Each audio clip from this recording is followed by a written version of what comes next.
Good afternoon, good evening, everyone. Good morning if you're logged in from another part of the world. So a very warm welcome to everyone, and we are very happy to have you on board. This is our inaugural international interdisciplinary lecture hour, being the Mumbai Münster Institute of Advanced Studies, a collaborative institute jointly run by the University of Mumbai and the University of Münster, which is an MOU partner, a long-standing partner of Mumbai University. So this is our inaugural lecture, so we are very happy to invite you on board. Earlier, we used to be the COHAB Indian Diaspora Center. Now we have been upgraded to the Mumbai Münster Institute of Advanced Studies. So a warm welcome to everyone. And before I hand over the proceedings to the chair for today's session, a very, very brief introduction to our talk today. The speaker will be introduced by the chair. But as far as our talk is concerned, we at the MMIAS, as I said, we are interdisciplinary. And we have been, as the COHAB IDC, we have done a lot of collaborative work with the University of Mumbai's new Center for Excellence in Maritime Studies. And today we don't have the new director on board, but he is aware of it and he has sent us his greetings. So we are interested in this issue, and we have had the Commodore speaking to us earlier about the Indian Navy and the Indian diaspora as well. Now, just a few words about why we at MMIS think that this is an important interdisciplinary subject, and it is something that we need to research on, not from just a literature point of view, a political point of view, or a naval point of view, but a general interdisciplinary point of view. We need to research on it, because India's role in the Indian Ocean and the surrounding seas, as we know, goes back thousands of years. So it's not something new, it goes back thousands of years. And maritime communities from India's western and eastern coasts have for over 4,000 years engaged in trade and commerce with the Persian Gulf, the East African coast, and Southeast Asia. And the ancient cities, the ancient Indian cities of Dholavira and Lothal, which were thriving ports on the lost river Saraswati, the Saraswati River, in the ancient Harappan civilization, which is now, those cities are landlocked. And along the river, there was thriving trade with ancient Mesopotamia, Iran, and Sumer. So it goes back a very long way into history. The Gujarat, Malabar, and Coromandel coast merchants traded with the Arab world also, as we know, and moved into East African spaces. And through these ports, the Indian goods reached the European world. So this was part of the Maritime Silk Road, the maritime section of the ancient Silk Road. All along the Indian coastline, shipbuilding was a thriving industry, and the ships built in India competed with those built by the Chinese for trade in the Indian Ocean. There was a great deal of rivalry between the Indian shipbuilders and the Chinese shipbuilders. The navies of the rulers of the Coromandel coast first tangled with the Arabs, and then the Portuguese and other European powers for the protection of their maritime routes, their maritime trade routes and settlements. They had their settlements along the foreign shores. During the Mughal and European colonial period, the Maratha kingdom established its own naval traditions and also shipbuilding industries along the western coast of India. Major sea battles were fought by the Maratha Navy with the Portuguese and the British.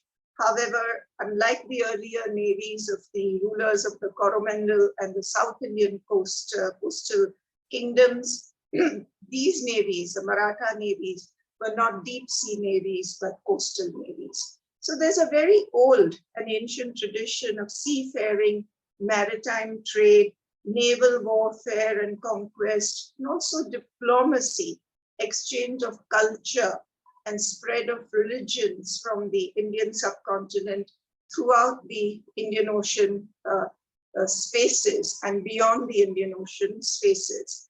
This resulted in a pre-European Indian diaspora, which continues to have an influence in these regions. It's very much present in these regions. In colonial and post-colonial times, these traditions continue as the Indian diaspora still retains its presence along the African coast and in Southeast Asia. Much research is being done, as I've said, around the world today on the Indian Ocean and its connections with India. During the colonial period, the British colonial period, its connection during the British colonial period, the connection was through the indentured labor, which was taken from India to these various countries in Africa and other parts of the world. The resultant Indian diaspora there has created a network of memories that flow across the Indian Ocean, linking these countries to India. They continue to link these countries to India. Now, when India became independent on the 15th of August, 1947, it assumed yet another role in the Indian Ocean, that of diplomacy and defense. By the 1960s, India had established diplomatic ties with the newly independent African nations stretching from the north of Africa down to the south of Africa, all along the Eastern African coast. As a major political and naval power in the region, the role of the Indian Navy in these diplomatic ties cannot be overemphasized. And hence our invitation, which we are very grateful to the Commodore for having accepted to speak about these diplomatic ties and the role of the Indian Navy.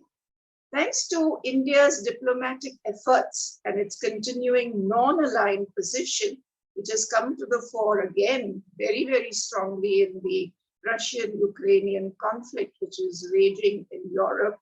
As I was saying, thanks to India's continuing non-aligned position, it is the preferred security partner for many nations in the Indian Ocean region.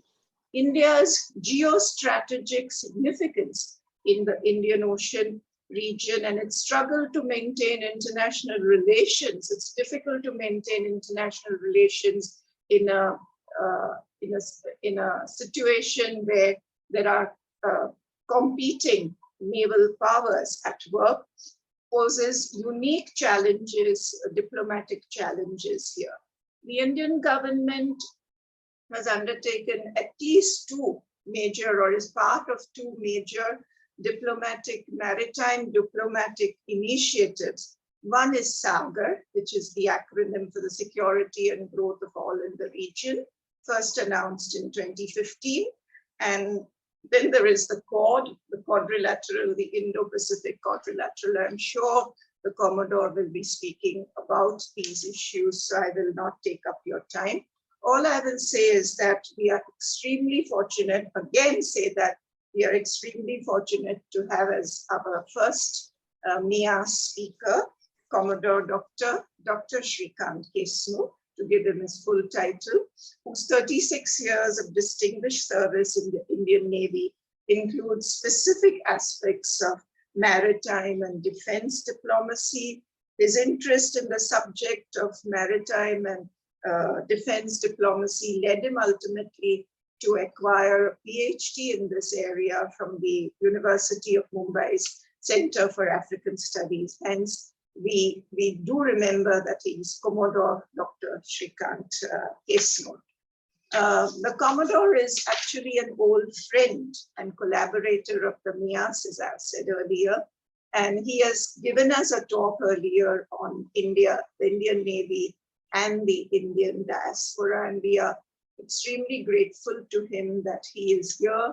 We are fortunate that he is our inaugural first speaker in the MIAS lecture series, International Interdisciplinary Lecture Series. A detailed introduction to the Commodore will be given by Dr. Kajari Kamal, who is the chair of today's talk. and I shall hand over the proceedings of today's lecture to Dr. Kamal. She will introduce the Commodore, and at the end of his lecture, she will give her own remarks, and then she will invite questions and answers, which I'm sure will already be there in large numbers in the chat box. However, before I do this, I will I take this opportunity to thank Dr. Kamal for accepting our invitation, for being with us, and we hope that we will continue to coordinate with Dr. Kamal, and we hope that one day soon she will be one of our speakers in our lecture series. But before I hand over to Dr. Kamal, let me introduce her formally to you. Dr. Kamal is an adjunct faculty fellow at Takshashila Institution, Bangalore. She has designed the course curriculum and she teaches Kautilya's Arthashastra through webinars and contact workshops. Her research focuses on the concept of strategic culture in the Indian context. She is a graduate in history from the Lady Shri Ram College and a postgraduate in international relations from the Jawaharlal Nehru University. She has received her doctoral degree from the University of Hyderabad, and her PhD thesis is entitled Kautilya's Arthashastra, an Indian Strategic Culture, a comparative study of two phases of India's foreign policy. And she has got the years 1947 to 1964 and 1998 to 2014. Her thesis reflects the convergence of her interest in ancient Indian historical text, the Arthashastra, and contemporary strategic studies. Her dissertation assesses the salience of Kautilya's ideas to better understand contemporary Indian foreign policy. Dr. Kamal is a regular speaker at premier defense institutions. She is a resource person in Indigenous Historical Knowledge Project of the Manohar Parrikar Institute for Defense Studies. I'm sorry, I'll switch this off. Very sorry about that, Dr. Kamal. She is a resource person for Indigenous Historical Knowledge Project of the Manohar Parrikar Institute, and she writes regularly for several online platforms like The Wire and The Print, and her book, which I'm sure we'll be interested in looking at as well and discussing soon, on Kautilya's Arthashastra and Indian foreign policy, is scheduled to be published in August 2022. So I hand over the proceedings to Dr. Kamal. Dr. Kamal. Thank you, Professor Bharucha, and good evening, everyone. At the outset, I'd like to thank Mumbai Münster Institute of Advanced Studies, and in particular, Professor Bharucha, for giving me this opportunity to chair this very important session on Indian Navy's maritime diplomacy in the Indian Ocean region. The Commodore, of course, is best suited to speak on the criticality of the Indian Ocean region, the manifestations of what maritime diplomacy, what it entails, and more broadly, the role of the Indian Navy. And I have absolutely no doubts, I'm very certain that he'll lend a very credible voice, to the efforts of what has come to be known, the India's silent force. So I'm hoping we're going to hear more about the silent force. But before I bring him on and before I introduce him to you, I think it's important to just be, cognizant of the broad trajectory of strategic naval thinking in the last century.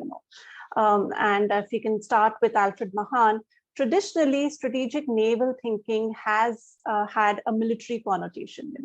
While there is an implicit understanding of non-military uses of naval forces, there has been an overwhelming emphasis on military aspects of naval thinking, and that comes out quite clearly in Mahan's work called The Influence of Sea Power upon History. He talks about, navies at war. And then we had Sir Julian Corbett, and this just to briefly, give you an overview of how strategic thinking has evolved. Sir Julian Corbett, also emphasized on naval and economic blockades, and therefore, perhaps alluded to coercive naval diplomacy. In 1977, we had Ken Booth, who actually talked about the trinity of naval functions, and that's when he actually brought in the term diplomatic. He thought of military aspect of the Navy, he thought of the policing aspect of the Navy, and the third was diplomatic, which he described and defined quite interestingly. He said that it concerned with the management of foreign policy, short of the employment of force. And he actually talked about subsidiary means of attaining state objectives by negotiation through strength, manipulation, and prestige. And the coinage of the term naval influence politics by Ken Booth actually alludes to a less coercive spectrum of the naval strength. But it was really after the aftermath, of the Cold War and the transformation of world politics that the utility of the naval forces came to be reassessed. And the term naval diplomacy and the expansion of the meaning of the term naval diplomacy actually began post-Cold World War. And that was on account of, these three reasons in particular. One, of course, was the criticality of common goods, very important. Two, the interdependence of states in a globalized world order, right? And the third was the increase in number of maritime stakeholders. And for all these different three reasons, naval diplomacy saw an expansion, in its usage.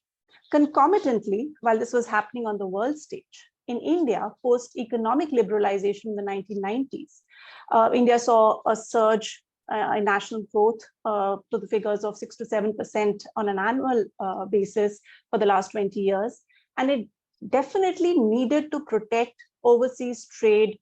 It needed to protect investments and energy flows to carry on that unhindered national growth, right?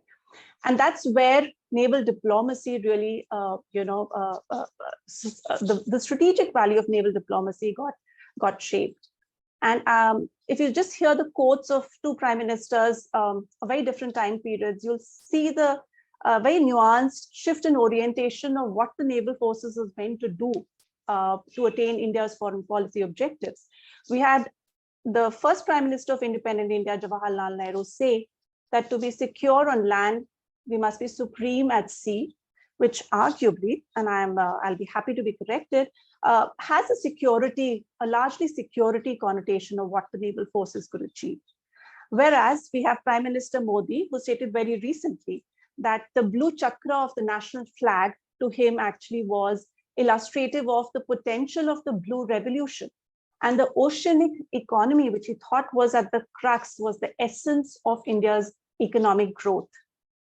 So this very evident shift in orientation of what naval diplomacy can achieve, in tandem with other foreign policy means to achieve the end goal is something which I'm sure Commodore Kesnur will help us, unpack. And so I won't keep you all away from him for too long. Here's a short introduction. It's a pleasure to introduce him to you all. Commodore Srikant Kesnur, an alumnus of the prestigious National Defense Academy, was commissioned in the Indian Navy in July 1986. In his 36 years of experience, he has had extensive experience in maritime operations, training, leadership, diplomacy, management, administration, mentoring, and communication. He has been the captain of 2 frontline ships, and in addition, his tours of duty have witnessed several important assignments, prestigious courses, and interesting tenures at sea, ashore, and abroad. He has a PhD from Mumbai University, apart from 5 postgraduate degrees in science and social sciences, of which MA History and MPhil has also been from the Mumbai University. He has been a lead writer and chief editor of 11 books and monographs and many journals for the Indian Navy. He has been involved with several academic, creative, and corporate outreach endeavors of the Navy. He is presently the director of Maritime Warfare Center, Mumbai, and in addition is also the officer in charge of the Naval History Project. Specific to aspects of maritime and defense diplomacy, he was the defense advisor at the High Commission of India, based in Nairobi, Kenya, from October 2008 to March 2012, with Kenya, Tanzania, Seychelles, Eritrea, and Somalia as his area of responsibility. During the course of his tenure or earlier, he has also visited Egypt, Mauritius, Madagascar, Uganda, Reunion Island, Zanzibar, and South Africa. As part of his diplomatic assignment, he also got to interact with authorities in Comoros, Congo DR, and Mozambique. This assignment helped him to get a ringside view of several facets of diplomacy, multilateral and bilateral interactions, and issues such as piracy. Continuing with his interest in the subject, he subsequently undertook his doctorate studies on how defense diplomacy as a key activity could enable enhanced cooperation between India and East Africa at the Department of African Studies in Mumbai University. He regularly takes part and speaks on issues pertaining to defense cooperation and maritime diplomacy. His other assignments and tours of duty have also involved aspects of defense diplomacy. He has undergone short course on electronic warfare in Israel and US crisis management in Sweden. He has been on ships or official delegations that have visited different parts of the world: Malaysia, Singapore, Philippines, Vietnam. The list is endless. And he has been part of many Indian Navy activities or events that have international participations. He is a visiting faculty at Naval War College and guest faculty Maharashtra National Law University, as well as being guest faculty at several in-house military institutions. He was conferred the Vashisht Seva Medal in 2021, presidential honors for his distinguished service. Now, with such an illustrious introduction, I would hand the floor to Commodore for his talk, for which all of us have been keenly waiting. The floor is all yours, Commodore. You're on mute. You're on mute. Okay. Thanks a lot. Thanks, Dr. Kajri. That was a very, very generous introduction. Thank you ever so much for setting the stage, so to say, and I'll come to that in a minute. You brought out so many things and made it actually easy for me to frame what I was going to say. So first, let me sort of share the screen, and you know, that's sometimes the most difficult part when you using different computers and different systems and different softwares. So let me do that. And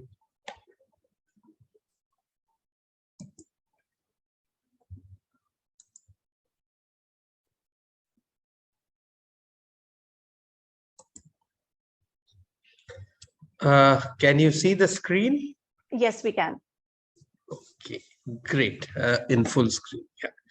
So once again, good evening, ladies, gentlemen. Thanks a lot for coming here this evening or good afternoon, wherever it is in other parts of the world. At the very outset, I'd like to thank Mumbai University, Mumbai Münster Institute of Advanced Studies, Professor Niloufar Bharucha, for extending this invitation and making me sort of the first speaker to kickstart this series. I'm deeply, deeply honored and privileged by this gesture of yours. Thank you very much, Dr. Kajri, for very generous comments. Also, I'm honored by the presence of Admiral Ramdas and Mrs. Ramdas, both very senior, distinguished people in the naval fraternity, held in high regard and respect. So I'm very thankful that they are here today. And in case there are other senior officers who I might not have noticed, or senior civilian friends, so thank you all for making it here today evening. So at the very outset, let me sort of, I have framed it in this way: Indian Navy's maritime diplomacy in the Indian Ocean region. And I think Dr. Kajri did a wonderful job in terms of giving some of the theoretical underpinnings, because it would not only has it made my job extremely easy. I was debating when coming here, should I be talking about that, but constraints of time precluded that. So as she said, the Navy evolved. in some ways from a use in a military sense from what Mahan propounded. Of course, these were people who gave theoretical explanations to what had already been obtaining on ground. And then Julian Corbett talked about how other factors could come in.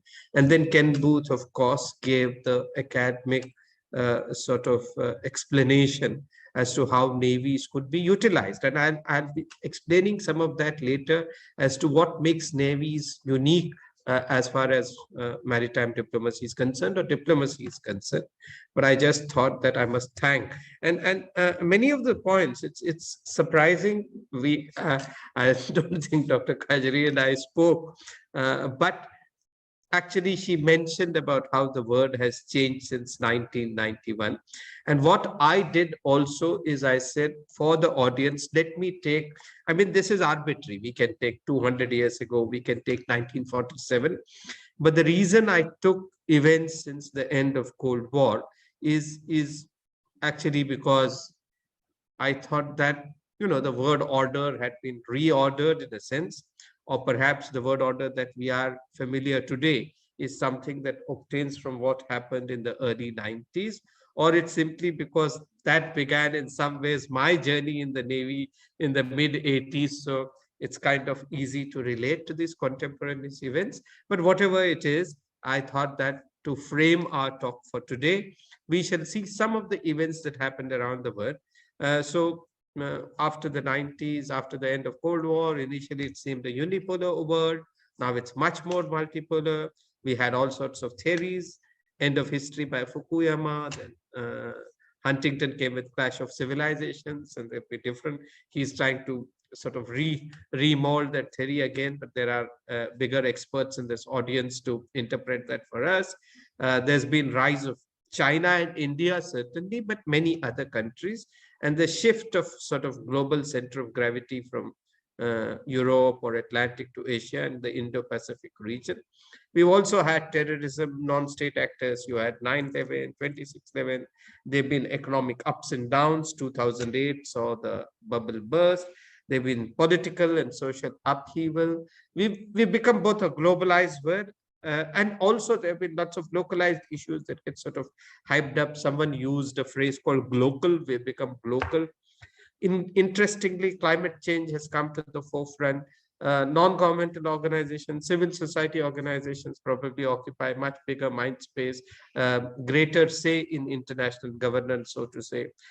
Social media and media, huge. I mean, we are not even talking of its outreach. Everyone now can become a correspondent, can become a journalist, can become a social influencer.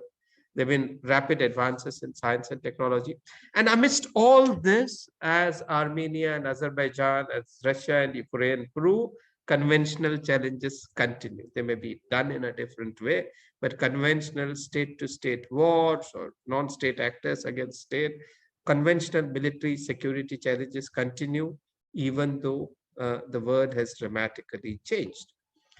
Similarly, what's happened in India, we adjusted to a new world order. We had, I mean, it's very interesting. I mean, Admiral Ramdas was the chief in the early 90s, and they were very difficult times for the Navy. We moved from economic bankruptcy to huge economic heft, enhanced hard power. We become a nuclear power, space, the amount of things that we put in, military. We probably in the top 5 in terms of hardware, in terms of many other attributes. There's much greater enhanced soft power in terms of culture, cuisine, diaspora, which Professor Niloufar studies, enormous source of soft power, our own challenges, and the same thing. We're dealing with climate change, media revolution, and we are also handling conventional challenges. So this is broadly the sort of screen or the big picture within which the world and the country is operating. And allow me to submit and say, if you look at all these, almost all these issues and challenges either have a very direct Navy or maritime dimension, or they're indirect. I mean, if you talk of, for example, of globalized world, then trade, all of that which flows on the seas has a direct maritime connotation. If you talk of terror attacks in India in 2008, it happened through the sea. If you talk of internet revolution, it would not have happened without your submarine cables. So there, all of these, and many of these we don't know have a maritime dimension. So let's look at some of them and see. And why I brought that out is because when you have a maritime dimension, then automatically you have maritime interests. And it is for the protection of those interests that countries take certain steps, of which diplomacy is one. So this is a very, very simple slide. It tells you what do people use the seas for and the oceans for. But do remember that because the seas are global commons, and I'll explain that in a bit, it is also a place where lots of illegal activities happen without regulation or without too much regulation. And those are the sort of challenges that navies have to contend with. Now, what is different about the oceans and seas are this, that there are different legal regimes beyond 12 nautical miles, and 1 nautical mile is about 2 kilometers. So beyond 20 kilometers from your coast, you enter a different world, and that is the international world. That is why, it is different out there in the oceans, and I'll explain in a very simple way. Any country's ship can be at 12.1 nautical miles from you, and it has the freedom of navigation. Please tie up this freedom of navigation issues to burning discussions today. But by international law, I mean, of course, there are certain exceptions regarding straits and things like that. But I'm not getting into that. I'm not a maritime lawyer. But seas are open for everyone to use. There are certain issues regarding the EEZ, exclusive economic zone, but they also allow freedom of navigation. They, of course, link across the world. And notions of sovereignty and territory are very different. In land, and that is why you have statements by leaders saying we'll protect every inch of our land. You can't make such statements at sea. You can't log out some barriers at sea. You can't do octroi nakas or check nakas at sea. I mean, simply trying to inspect 10 fishing boats can be difficult if you have to jump from one fishing boat into another. So notions of sovereignty, territory, how these are governed. Man does not live at sea, to sort of paraphrase in a different way Julian Corbett, but the sea can be used to determine affairs on land. And why? Because of its common use by many entities.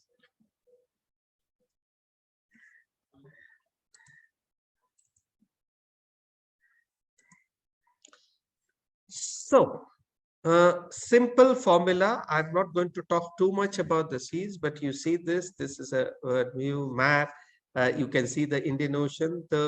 And Indian Ocean is very peculiar. The smallest ocean amongst the 3 large oceans, but it is landlocked on top. So it has a different geography, and it allows entry and access through choke points. I'll explain that a little bit later. And it's the only ocean in the world named after a country, as we in the Navy never tire of saying. But let us look at some of the important things, what we call 70, 80, 90, 100 formula. 70% of the world's population lives within 100 miles of the sea. 80% of world cities and all major trade and financial infrastructure centers are on the coast. 70 can be used other way also. 70% of the world is water or oceans. 90% of global trade, or more than 90% of global trade, happens in the oceans, and almost 100% of global internet traffic and all communication happens through submarine cables. So please remember this 70, 80, 90, 100 formula. And therefore, You talk of political economic influence or political economic leverage, using military for these purposes through the sea, at sea. These are the things that would then strike you as issues when you talk of maritime dimension. This is a photograph of submarine cables in India, between India and the world. There was I think a tsunami or a cyclone in Tonga, December last year, and its cables, submarine cables, came apart, or they were damaged, and the island was cut off from the rest of the world for a few days or a few weeks, I don't know, till it took time to repair. This is the kind of damage that can happen. And in today's world, if you're cut off connectivity wise, you're almost cut off everything, because everything runs on computerization, from your banking services to even your shipping services. Everything is through the net. So it's the famous social scientist Shiv Vishwanathan who talked of road as a civic space. So I've just amended his statement and said a sea is not just a physical entity, it's a civic space, a way of life, a site of livelihood, and a commons for participation. The sea is very much a commons. The sea is the original version of internet, and the word of seafarers are the original social networks. So because of that, I mean, I would request some of you, if you get chance, take a ride in a sailing boat, go out, you go 50, 100 miles these days. That damn place is packed like Marine Drive. There's such a lot of traffic. There's so many structures. There's so much of offshore development that's happening. There's so much of oil rig, energy. So these are increasingly becoming busy, crowded spaces, and they're becoming busier every time. I mean, if I take a 2-year gap, I haven't been to sea for a few years now. I'm sure if I go out, I'll see it even more busy. So that's the rapid pace at which these things are happening. Now, what is Indian Ocean, our geography and our talk for today? These are the bare statistics of Indian Ocean, ladies and gentlemen. As we said, the smallest in terms of area, but the busiest ocean. 2/3 of world's oil, half of world's container, and 1/3 of world's bulk cargo. So 40% of global trade, translating to about 60% of GDP, global GDP, transits through the Indian Ocean. That's huge, that's humongous. And because all this traffic in Indian Ocean happens, as I said, through choke points. If you were to look at the atlas of the globe, you will see the Persian Gulf, the Gulf of Aden, the Mozambique Channel, the way around the Cape of Good Hope, and then on the starboard side, or on the right side, as we see the Malacca Strait, the Lombok, the Sunda, the Ombaivata. So entry and exit to the Indian Ocean is through these choke points, which means that anyone having good real estate is at an advantageous position. And please look at how beautifully India is sitting. It has blessed geography as far as Indian Ocean region is concerned. It is I'll take an analogy of property. When you buy property, you'll always look at so many things: close to airport, close to this, lovely location, close to market, all that. India has that as far as the Indian Ocean location is concerned. Beautifully bang in the center, and with a fantastic view. And therefore, this can be, and this ought to be utilized to advantage. Now, I explained the choke points. Some time ago, you would have known that the Suez Canal was struck because one of the ship ever given had run aground. So you see, all these dots there are traffic. Each one of them reflects a ship. That is why that tweet saying that if your travel today involves Suez Canal, there will be a slight detour around Africa. And that's the reason the Brits actually started the Suez Canal. In that sense, and that gave them lots of power. So in that sense, of course, ladies and gentlemen, these choke points play a very, very important role as far as global economics is concerned, as far as global trade is concerned. And whoever, therefore, has leverage over these choke points, is in an advantageous position. So having put that, framework, how do navies operate, and why are they sort of key players in diplomacy? I've told you some of these points already. The seas are global commons. As per the United Nations Convention for Laws of Sea, nations have very limited sovereign rights over the seas. Please remember, when we talk of EEZ and 200 nautical miles from the seas, from the coastline, beyond that are what are called areas beyond national jurisdiction. Now, almost 60% of the world's oceans are areas beyond national jurisdiction, and 90% by volume, because the deeper seas are as you go farther. So these are the areas beyond national jurisdiction, and only way you can utilize, only way you can regulate, only way you can sort of do something there is if you can have collaborative efforts.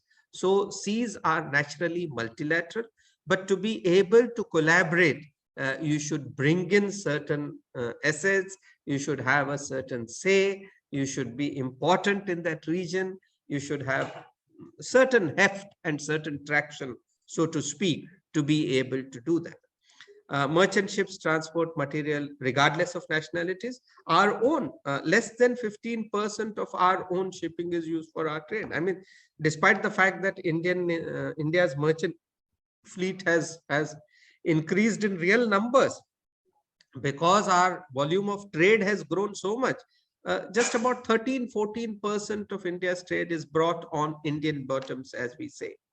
Now, one of the principal things when you talk of navies in any place is a reach, the ability to go there, but to also stay there, to show and to persist. So influence is a function of presence and persistence. For example, an aircraft can go, but it cannot persist. It doesn't have that kind of endurance. It comes back. So why navies and warships are particularly good is because they provide flexibility by remaining in an area of interest without being too belligerent. Note that. I mean, the navies, I can liken the navy's presence to that of a rheostat, where you can increase or decrease the resistance, or you can liken it to the shower in a hotel room, where the temperature and pressure can be modulated as per your requirements. So that is why we say armies invade, navies build bridges. And I'll tell you that in a very, very simple way. If you were to see a soldier in olive greens of any country in your place, in Hyderabad and Bombay, you will wonder, kya kar raha hai yahan pe? Is another country's Fauji. You don't want to see him there. You wonder, unless he has a UN blue beret. But if you had to see a naval guy in white uniform, you will tell him, "Arey wo currency exchange rate ka counter udhar hai." Because navies traditionally bring in that less belligerent. They seem to bring in. This is no disrespect. This is with the highest respect to Army and Air Force. They do lots of wonderful work. It is just the nature of navies that you can come across as far more calibrated in your response, and therefore you can be deployed in diplomatic roles, apart from the fact that you can reach. Naval ships have great organic capability, and I'll tell that from software, from hardware, boats, helicopters, generators, water, food, and people, engineers, doctors. Navies are interest-based, threat-based. That means wherever our interests are, if we believe that our interests are in Antarctica, we would want to be there, right? I'm quoting, for example. So there may be no threat, but you'd want to have, so threats are just one part of your interest, but not all of it. Or another example, if you had to bring fuel from Russia through the Pacific, your interest would be there. So navies, therefore, ladies and gentlemen, if I can put it, every country, smallest countries have armies, but it is only when you go up the scale that you are able to afford it, you have some vision, you have some idea of how to use the seas. That is when navies figure in, and therefore they're a big factor in international relations mechanisms, whether it is contestation or collaboration. And navies are naturally multilateral for all these reasons. And I'll give you just one example of this. This is borrowed from my piracy talk. I frequently, because of my huge exposure to the Somali piracy in those days when I was there, I frequently give talks on piracy as a case study of complexities of maritime domain. And I'd like someone, may I request, is Kirti there? Could you just read this for everyone, so that if some people have switched off, they can at least listen to this and this one. Sure. Yeah. Piracy legal dilemmas. A ship built in Japan, owned by a company in Malta, registered in Panama, financed by a British bank, controlled by an Italian, managed by a company in Cyprus, chartered by a French, skippered by a Norwegian, crewed by Indians and Philippines, carrying a cargo owned by a multinational company, is hijacked off Somalia and arrested in Kenya. Who has the jurisdiction? Now you see, and these used to be frequently the problems during piracy times, 2008 to 12, when Somali piracy, when the Gulf of Aden piracy was at its peak. And the reason I'm trying to bring this out is that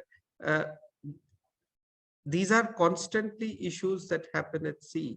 So when crime happens at sea, human trafficking, drug trafficking, illegal unreported fishing, a whole lot of other things, maybe nuclear proliferation, it becomes difficult to catch anyone. And that is the reason that you need collaborative efforts. Seas are natural medium for collaboration, because no one country, either both due to vastness of the oceans, the nature of international legal regime, and also because of different nationalities that come into play, there can be no other way but to do it collaboratively. In addition to that, I would like to say something about our armed forces characteristics, and these are frequently seen in the UN peacekeeping missions. We have a very strongly apolitical military, very highly respected for professionalism, with huge multicultural ethos. Every ship, I will be, there's Panditji's quote somewhere where it says that every ship is a microcosm of India's national unity, diversity. So we reflect that, and it has happened. I mean, as the DA in sessions, for example, I would say that please keep those smart Sardars in the front row when they march, because they used to get the highest applause, when they did that. Technical competence, we are very much renowned for that. Very huge equities we have earned in that region.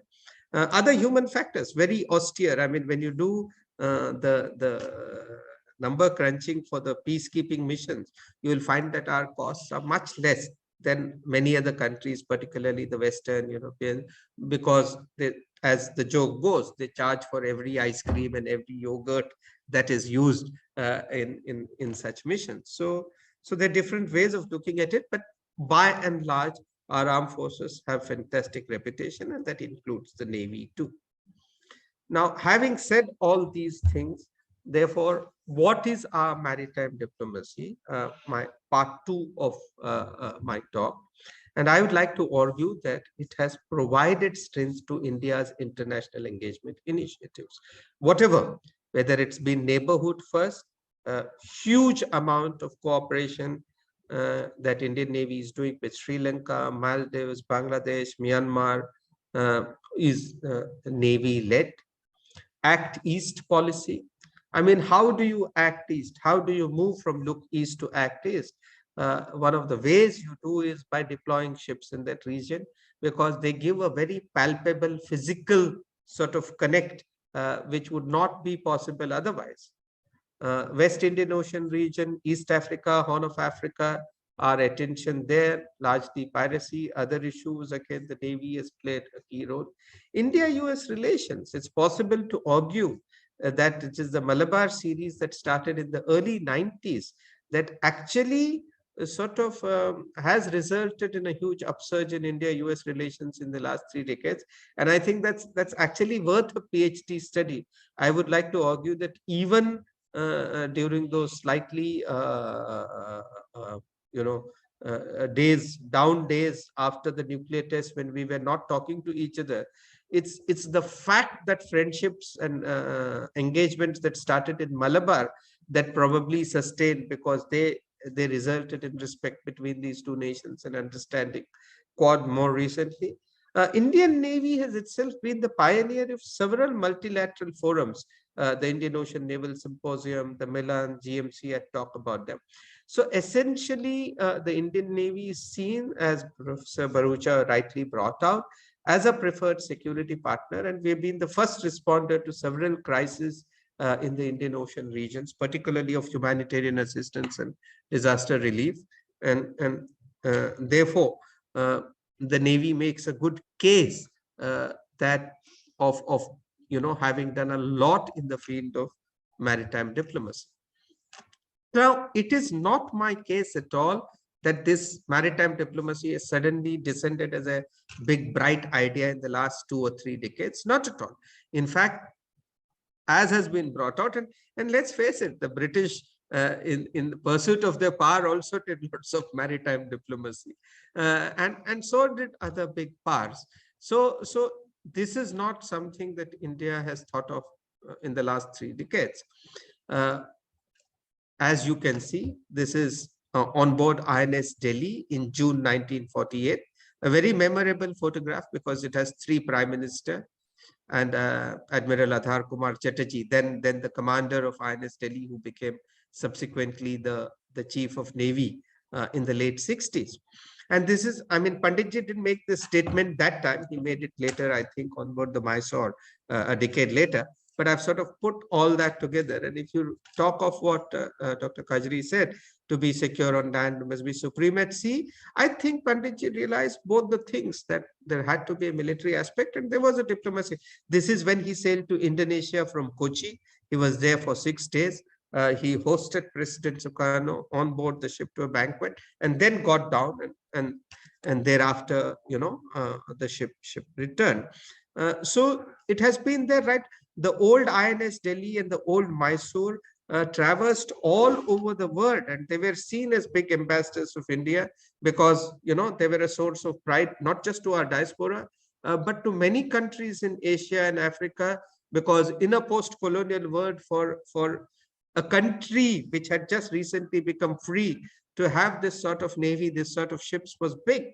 INS Brahmaputra went in 1967 across the Atlantic to Canada for Expo 67. So huge amount of linkages with diaspora, huge amount of defense diplomacy was done by Navy right from 1947. What has happened though in the last 3 decades is that there is greater sort of institutional focus, there's greater institutional trust, there's been setting up of directorates for foreign cooperation. There is a 2-star officer looking after foreign cooperation, and the amount, the depth, the magnitude, scope, the amount of exercises that we're doing, all that has increased so rapidly, so dramatically now. I mean, even for someone like me who is sort of talking every 2 months on this subject, it is becoming difficult to keep pace. For someone who is trying to chronicle it, it's becoming difficult to keep pace because something is happening every day with regard to our maritime diplomacy. This is another photograph that I've used, and those who attended my previous talk of with Cohab would recollect this. But this is a very famous, and I would think in a post-colonial landscape, this is remarkable. Jomo Kenyatta, Kenya is going in for elections again now soon. But this is Jomo Kenyatta and Tom Mboya I mean, these were two of the tallest leaders of Kenya at that time, on board the ship with Captain Karmarkar. And what is it he says? Captain, the last time I boarded a British cruiser, it was as a part of the chipping party. Chipping party is those who, scrape the deck. Thank you for all your kindness, because Captain Karmarkar hosted Kenyatta, gave him a guard of honor, and put him in his cabin. Remember, Kenya was not independent then. It was under British occupation. Kenya became independent in 1963. And India at that time was led by a British senior officer. Captain Karmarkar was commanding the Delhi, but the overall flotilla commander was a British officer. But they were instructed to host.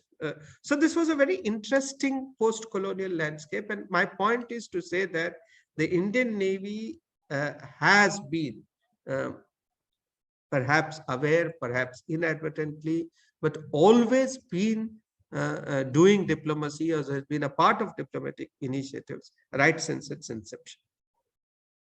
But having said all this, diplomacy now has achieved sharper focus, and that's because it's becoming aligned with what we'd call our maritime interests.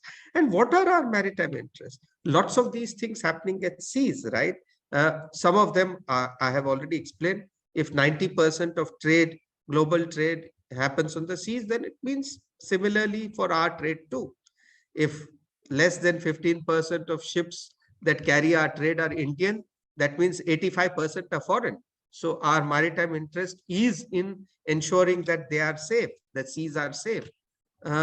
Almost our fuel dependency on oil and natural gas is more than 90% on the seas. Either it is brought from abroad or it is produced on the offshore defense platforms. So we have more than 90% dependency on the seas.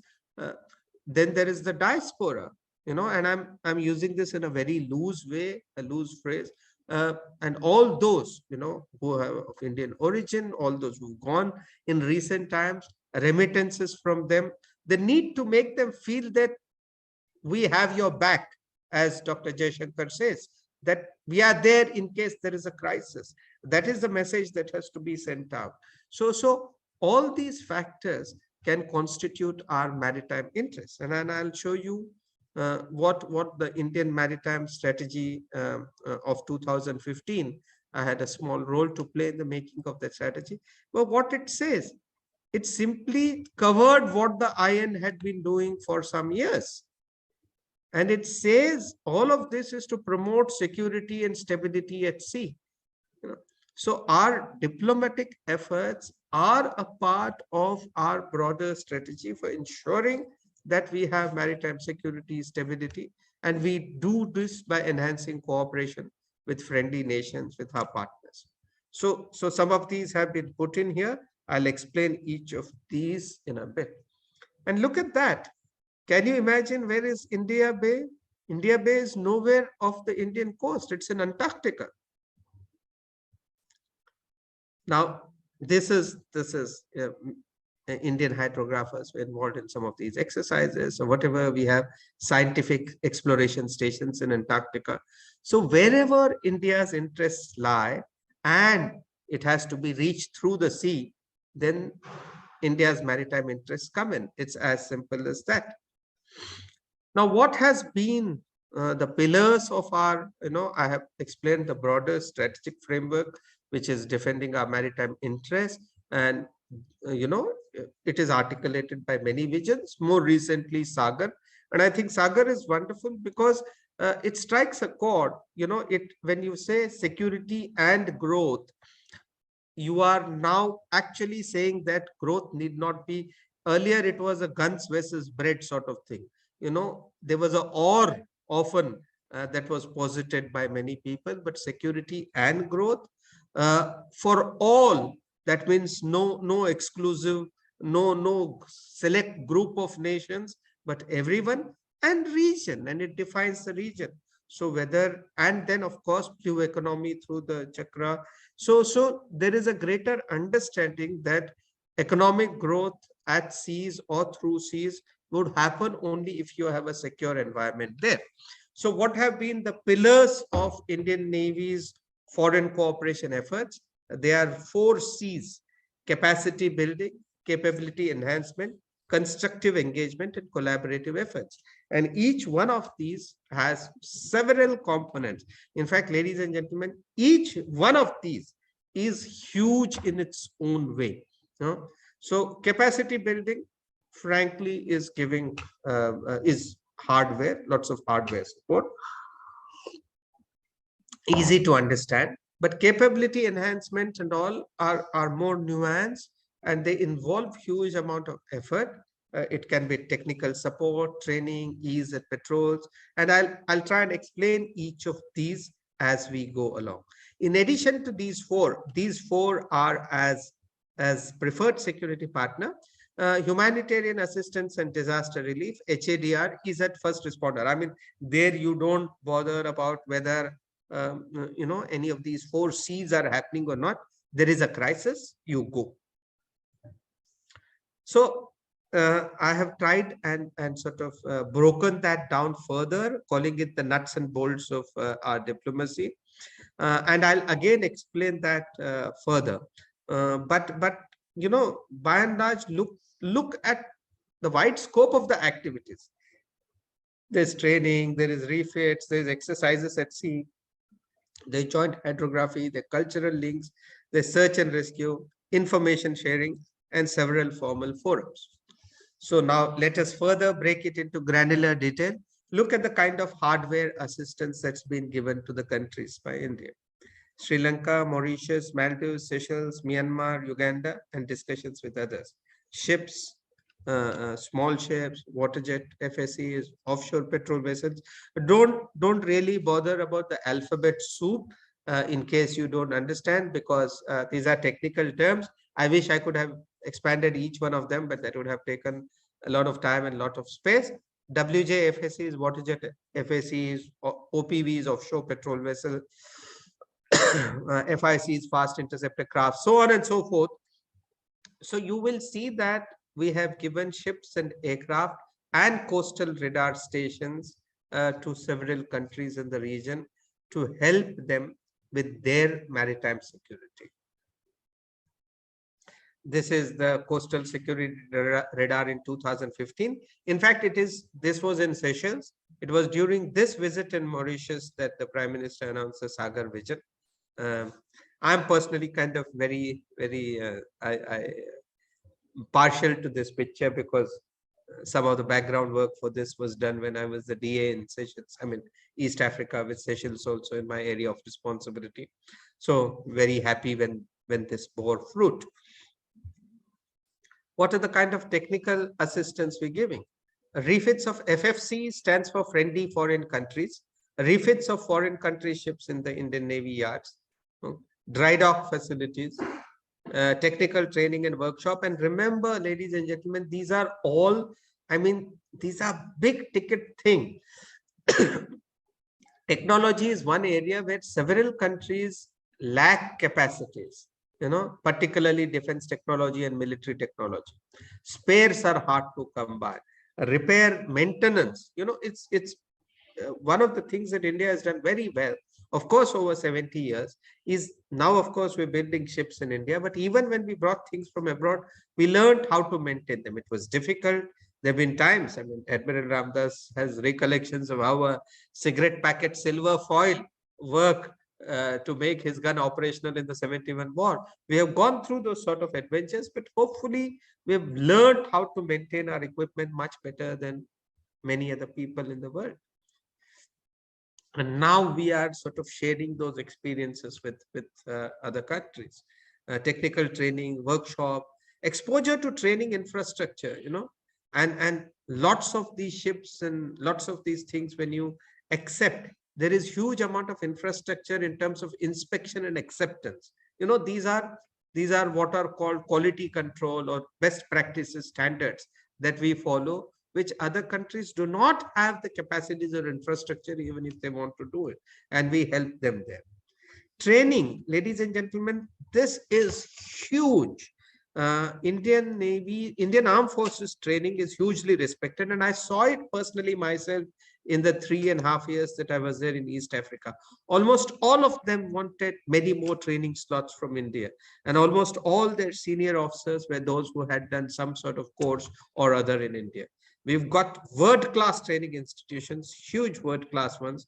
The Indian Naval Academy in Edimela in North Carolina, Naval War College in Goa, the Flag Officer Sea Training, an institution that we started 3.5 decades ago. We also do tailor-made courses for the country's requirements, mobile training teams. That means we have training teams that go abroad and train for certain specific period. We try and give them practical experience whenever our ships go there, or we invite them and say, take a ride on our ship for a few days. It's called the Sea Rider concept, so that they get exposed to how our ships operate. So overall, ladies and gentlemen, more than 1,000 foreign trainees every year, and bulk of them are from the Indian Ocean region. More than 1,000 foreign trainees every year pass out through the portals of various naval institutions. What about exercises? Look at this. Almost every country, America, Oman, Singapore, France, Russia, United Kingdom, Sri Lanka, Brazil, South Africa, Japan, Australia, Indonesia, Saudi Arabia, Bangladesh, Myanmar, Vietnam, Qatar, UAE, Malaysia. RIMPAC is a Rim of the Pacific with the US Navy. SITMEX with Singapore and Thailand. Cutlass Express, Indian Navy recently took part. EU with 12 East African navies and India. Kakadu with Australia. ADMM Plus, which is an ASEAN-led initiative. And there are several others. So we are exercising. Some of these are annual, some of these are every 2 years, but we are exercising on an average with 12 to 15 countries every year. And these exercises have different complexities. They bring in different characteristics. We send different. So there's huge amount of collaborative efforts that's happening with the countries in this region. And even if you are exercising with, say, the Americans, when you are exercising in the Indian Ocean region, there are certain fallout effects of that for security and stability in the Indian Ocean region. So you must remember that too. We do dedicated EZ surveillance patrol. This began after the piracy attacks of 2008-10. So these three nations, Maldives, Seychelles, and Mauritius, had discussions with the Indian government. And ever since then, for Maldives, every month we send a ship to patrol their EZ with the consent and in consultation with the government. And Seychelles and Mauritius, every 4 months we send a ship to do EZ patrol of their waters. We also do coordinated patrols with Myanmar, Thailand, Indonesia, and just Bangladesh. That's what I was telling you. So breathless that I made this chart and then I was reading, and just last week we conducted a coordinated patrol with Bangladesh. So that is how much out of date one is getting in terms of this. So these now coordinated patrols again indicate greater confidence, measure of confidence, greater discussion and dialogue between partner nations for common purposes. Hydrographic cooperation. Ladies and gentlemen, hydrography is survey equivalent on land, but again, it carries huge amount of significance and much higher connotations at sea. All of you would want, again, I'll take analogy of that. All of you would want a title deed to your house to be clear, right? When you buy property, let's say you're investing in an orchard, you want the title deed to be clear. You're building property somewhere, you want it in a good location, you want it safe, you want to know if it is prone to any disasters or something. You want to be close to the airport, but you don't want to be so close to the airport that it is in the danger zone of some flights. I mean, there are so many considerations when you buy property. It is the same with regard to hydrography and mapping the oceans. And in mapping oceans, India has world-class hydrography. Again, we have to say hats off to certain pioneers like Admiral Karsetji and others who laid the foundation of Navy's hydrographic arm. Right since the 50s, we got world-class hydrography infrastructure today. This is just the recent surveys that we have done: Myanmar, Mauritius, Seychelles, Sri Lanka, and Maldives. We have MOUs under consideration with other countries. Now, remember, ladies and gentlemen, this is done gratis. This is done. So this must be regarded. I mean, we talk, when in the non-military sphere, frequently when we talk of collaboration, we talk of developmental assistance. I would argue that hydrography is developmental assistance in kind, because its benefits are huge. One, of course, if they were to do it through a commercial company, it would cost millions of dollars for them, for these countries. But also, when you do hydrography, you are ensuring safety first.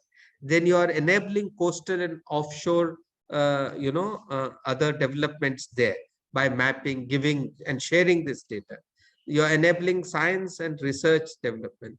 Most importantly, you can, there is something called extension of EZ in continental shelf.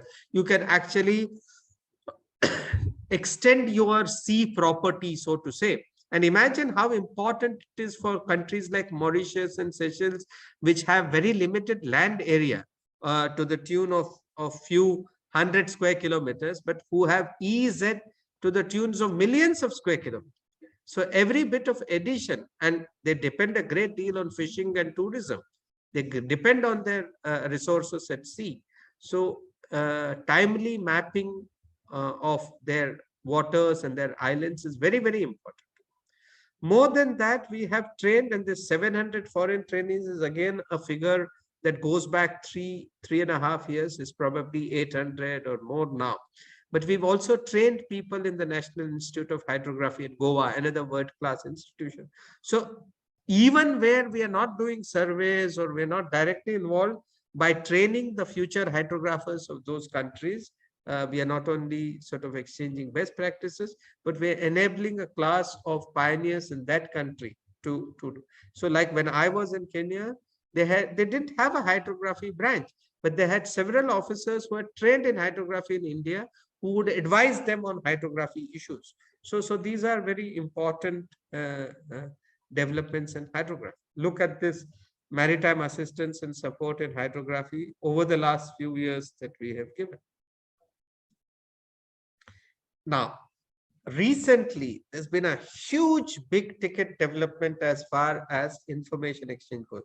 Some of you would have followed that at the end of the Quad meet, the countries announced a mechanism for information sharing on maritime domain awareness. President Biden, in fact, made this, I think, announcement. But whatever it is, India and Indian Navy had created Tech Marvel, a wonderful organization called IOR. What it is, we will see. It is actually IFR, Information Fusion Center, IOR, which is a huge step in MDA, which is Maritime Domain Awareness. This is located in Gurugram, a tech marvel inaugurated just 2 or 3 years ago. So what it does is, it accumulates white shipping information. White shipping is the legal is a, I'll try and explain, but basically ships that have AIS systems and that indicate their positions. So it accumulates white shipping information in the region and shares it among all the partner nations. And who are these partner nations? We've got lots of countries which have liaison officers in ILO at Gurugram, in IFC IOR at Gurugram. These are the countries mentioned. As you can see, some of them are from outside of the Indian Ocean region, but many are those who are close partners here. All of them have liaison officers here. So there is a direct exchange of information. But above that, we have more than 50 international linkages. That means the 22 nations that we're talking of here does not include these partner nations. These 22 nations, their information fusion centers and our information fusion centers network, and they exchange information. Similarly, there are 31 multinational centers. I mean, this is dizzying. Navies didn't do this. Our Navy didn't do this sort of thing before. The Army and the Air Force doesn't deal with so many multinational centers. So you're constantly talking to a whole lot of multinational centers in Indian Ocean region, outside, to gather information. So we become now one of the biggest and best information centers in the world, because the quality of our inputs are sought on very increasing demand basis by our own ministries, by government, other government agencies in the country, and by countries outside. So if you will remember, in August, when we held the chair of the UN Security Council, there was a discussion on maritime security, and that's when the Prime Minister had made this and specifically talked about the Information Fusion Center.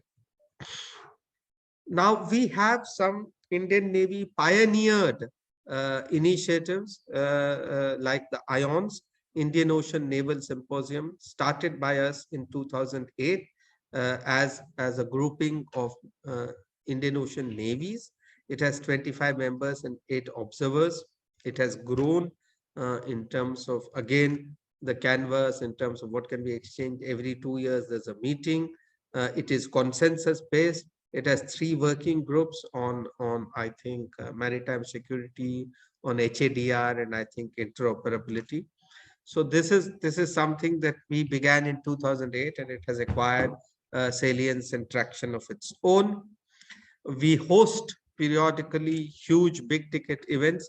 The International Fleet Review in 2016, I was a part of that as the organizing committee, had 100 ships, of which 28 were foreign, and there were 48 countries represented there. Again, so these are like mini Olympics or huge multilateral events when you have so many countries coming through. And every time, please remember that, I mean, let's say to lots of academic people here, to give you some sort of a comparison. When you are doing some seminar or discussion, you're probably getting 2, 3, 4, 5 delegates from countries abroad. Here, you're talking of ships that bring 200, 300, 500 people, So the amount of logistics, amount of everything, the scale of these events, like I said, they're like mini Olympics. Now, we started something called Milan. Many people call Milan, say it is meeting of littorals in Andaman and Nicobar. One is not too sure, but this began in the Andaman and Nicobar in 1995 with 5 countries, of which India was one. Steadily went up the ladder. This is the image of 2018, when there were 17 nations that took part. Itself a steady jump. But we had Milan. We shifted it to Visakhapatnam, and 3 months ago it was meant to be in 2020. It didn't happen due to COVID. We shifted it to Visakhapatnam in March 22. I was there as one of the speakers at the international seminar there. But look at the statistics. 39 nations, I mean 39 foreign, 40 including us, 14 ships and aircraft. You had a fantastic maritime seminar where 9 service chiefs were represented, and the theme was harnessing collective maritime competence. So if you took a theme to theme, in 2001, when we did the first International Fleet Review, it was about building bridges of friendship. Then when you did the International Fleet Review in 2016, it was uniting through oceans. And now it's harnessing collective competence. So it is talking of distances that we have moved closer towards meeting several global challenges. And there was a huge city parade. And all of these, ladies and gentlemen, give our foreigners great exposure to our country, our culture, our cuisine, our medium and small engineering, and a whole lot of, I mean, a place like Vizag, I don't know if any one of you has been there recently. It's come up beautifully now. I would call it, they call Vizag as a city of destiny. I would call Vizag as India, a city of India's future maritime destiny. It has, I mean, beautiful now. It has a submarine on the beach, a submarine museum. It has acquired such distinctive maritime character that it is probably city of future maritime destiny. Of course, it played a big role both in 71 war and in Op Pavan. But it's telling you that how the cities themselves can become players or actors or stakeholders in maritime diplomacy activities. The last component, give me about 10 minutes. So this I will move very quickly, humanitarian assistance and disaster relief. I'll just give you a listing of all that we have done here. And again, this is, I mean, by any stretch of imagination, and the instances that I'm quoting here are only some amongst a few. In fact, I had to delete two in this, two recent ones in the shift from one computer to another. So I'm just giving you a quick listing. But why is the Navy most suitable for humanitarian assistance and disaster relief? Again, because of reach, you are able to go there. We have equipment. You have trained and motivated manpower capable of taking risks. These are calculated risks, capable of risking damage to themselves, capable of operating. Often during such situations, the seas are rough, the material conditions are bad, the airfields or helicopter decks are not suitable for landing. It's only the most trained guys who can take risks there. And you often have multilingual workforce. And I've talked of organic strength, and I'll explain that in a bit. Again, this is not new. In 1948, INS Delhi had rendered assistance to fire to the British base in Trincomalee, for which a letter of appreciation was sent by the British authorities then. Remember, Trincomalee was then the British base still. But again, after in the last two and a half decades, while HADR or going for assistance has been a part of Navy's worksheet, so to say, since time immemorial, at least the Indian Navies, it has achieved much greater focus, much more organizational heft, much greater training, much impetus in the last two and a half decades, because you realize that there's huge amount of equities that you can gain when you are the first responder, and it's only natural and right that if we have so much capacities, we should be able to do that. Look at that tsunami, we were affected, but within 48 hours, we sent 27 ships. That 32 ships is because overall we deployed 32, but in the first 48 hours, 27 ships, 36 hours, 27 ships, 5,000 personnel, 10,000 tons of relief material. First to respond at home as well as for friendly countries. Sri Lanka, Indonesia, Maldives affected by tsunami. The Indian Navy was there first.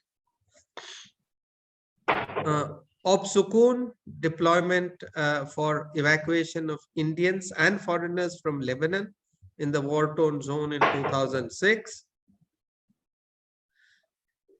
Op-Blossom, Libya, many more people were evacuated. Actually, they were in the tunes of thousands, but 150 were directly evacuated by sea. But the presence of Indian Navy ship gave a huge amount of sustenance and reassurance to the people there. Now, this I will explain, ladies and gentlemen, because this illustrates beautifully what I was trying to say.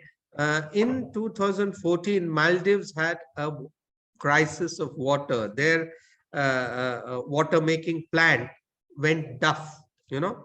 Now, imagine for a country that is dependent on the sea, it not only meant that they had no water, they had no economy, hotels ran dry, tourists would go, a whole lot of problems would happen. The country would come to a standstill. So what did India do? First sent in our small ship there, Suvarna, and then the big tanker loaded with huge amount of oil. There was an Air Force aircraft also, not oil, water. So immediate response was to give them lots of water that the ships had or they were loaded. As a second step, the ship started using their own reverse osmosis plant, generating water, and then they went as close to land as possible. They laid pipelines so that that water could be pumped from the ships to the island, particularly from the tanker. Then as a step 3, engineers from both the ship and technical people went ashore, went to Maldives, went to Malé, met up with the people, saw and helped in the rectification of the defect of that desalination plant, whereby the sort of issue was resolved and normalcy, so to say, was restored. So look at how Navy's organic strengths helped it to respond both as the first responder, then stay there to pump in water, and then give technical assistance to repair the plant and help them get back to status quo. So these are very important ways in which Navy ships can do HADR, or humanitarian assistance and disaster relief. Operation Rahat from Yemen, special again. We evacuated 3,000 people in a war-torn zone. Look at some of those pictures. Don't they all tell a story of kind and caring naval sailors, escorting old people, escorting young people, carrying babies, and all this in a war-torn zone, because that is why Western nations were not sort of getting in there. They had in fact sent an advisory to their citizens, contact the Indian Navy to get out, which is why almost 1,300 foreigners were evacuated through the Indian Navy ships. So again, this was one of our big ticket non-combatant evacuation operations.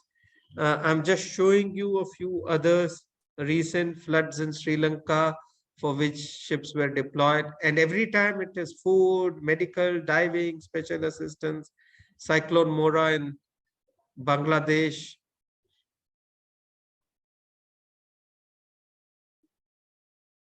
Rohingya crisis, Bangladesh, shipment of aid. Mozambique, Cyclone Idai, when the Indian Navy was the first responder, nearly 200 people were rescued. So what has happened over the last few years? And I'm saying this because I'm writing or charting the growth of the Indian Navy over the last decade from 2010 until now.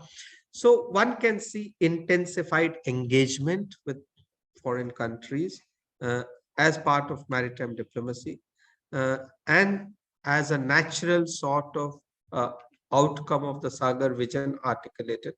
There's been greater attention to Africa, West Indian Ocean region, more missions, line of credit, and I'm talking of this as a larger foreign policy construct. Blue economy has come to occupy attention of lots of people and one of the first requirements for a blue economy is to have safe, secure seas. So Navy and maritime diplomacy will play a big role there. And there have been several defense diplomatic initiatives, far more ship visits, far more training, far more other things. For example, this diaspora engagement. Look at 2014 during the 180th anniversary, what External Affairs Minister said, Sushma ji. I'm sure the presence of Indian Navy ships on the occasion of 180th anniversary of Pravasi Divas will qualitatively enhance our long-standing and multifaceted cooperation. Now, earlier also ships used to be there. When during the Cohab lecture on diaspora, I read of how the diaspora invariably felt, they belong to India. Their connect to India was often through ships, through cuisine, through sitting on the deck and feeling a part of India. So we are giving much more of that palpable physical connect, as I said. Briefly cover Samudra Setu and Mission Sagar. While Samudra Setu was about getting our own people back because it traversed Indian Ocean, it did it at extremely difficult times. This operation got taken note of. And Mission Sagar was about giving food and medical aid to countries in the region, largely the Vanilla Islands. So between that, we nearly clocked some 40,000 kilometers, so many ship days. And this was done in toughest COVID environment, particularly during wave 1. And remember, ships are not meant, we pack people tightly. So to create hospital-like conditions on ships, get people back safely, ensure that no one had COVID, ensure that none of the sailors have COVID, because remember, we had live operational issues at that time, Galwan and general fragility of our neighborhood because of the volatile conditions. So in coordination with other government and international agencies, our ships went to so many countries and either delivered aid or brought back people.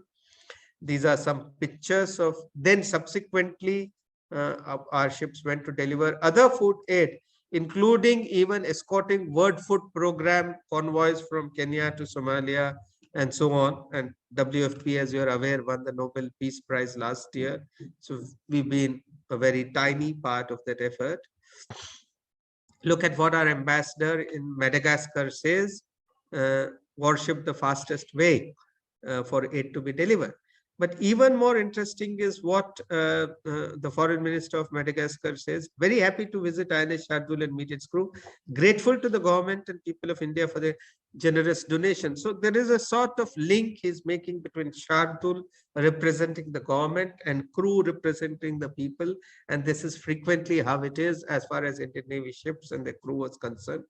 They try to reflect the best image of the country, the government, and the people. Wave 2, even more dangerous. And this is when Indian Navy ships were deployed in a huge way to bring in oxygen. So we went again across the world. Look at the amount of oxygen that was brought in. 1150 metric tons of LMO, so many oxygen cylinders, concentrators, looking after people in island territories. And what the Western fleet did at that time is a very classic case of how the navies are deployed. We had they exercised with the French Navy as a part of defense diplomacy activities 25th to 27th April last year in the Gulf of Oman. Then they visited these countries there for LMO and other supplies, did other defense diplomacy mission, came back to India to disembark this cargo. Then immediately after that, that super cyclone Tote struck, you will remember last year, wherein the Indian Navy was involved in one of the biggest search and rescue missions of Bombay. Most daring conditions, rescued so many people. I think it was close to 200 people were rescued and others accounted for. And then immediately after that, turned back to get more LMO and medical supplies from other countries in the region and to attend to other operational requirements. So in many ways, this is my old ship Jalashwa. I commanded it, but now it has a different hulia with these oxygen cylinders. So to last couple of minutes to conclude, I would like to argue that defense, Navy and maritime diplomacy is a formidable option, a big arrow in our quiver, if I can say that. It doesn't have too much added economic implications. The Navy is not demanding a huge share of budget for these things. Maritime security issues are part of all joint declarations. I would advise read any declaration of summit, leaders, anyone talking maritime security, blue economy, all these figure as a part of, they figure on top of the agenda where countries can collaborate. It also showcases, and this is an important part, ladies and gentlemen, I think it was Shashi Tharoor who said that hard power without soft power can be very, very sort of abrasive, and soft power without hard power is flaccid. But someone that can showcase both hard and soft power can, what in a different context Hillary Clinton called a smart power, can harvest known and existing equities for much better leverage. And it gives us lots of avenues for multi and minilateral cooperation. But it is important, ladies and gentlemen, to understand this. And that is the reason for talks like this. It's not enough for the navies to do it. It's necessary for academics to engage with this, for our media to write and talk more about it, for our students to understand this, for our policymakers also to hoist this much more. So there's need for a lot more education in this regard generally.